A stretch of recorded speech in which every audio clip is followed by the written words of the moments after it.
I'm really thankful for the experience that the kids got here.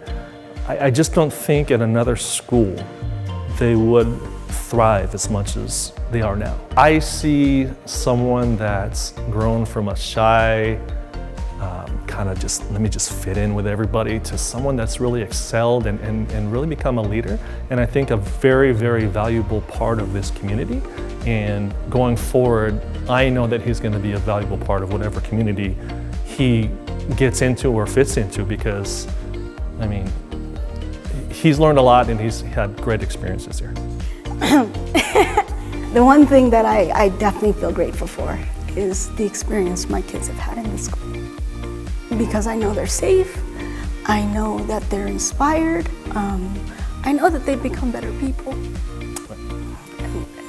And that's always been important to me.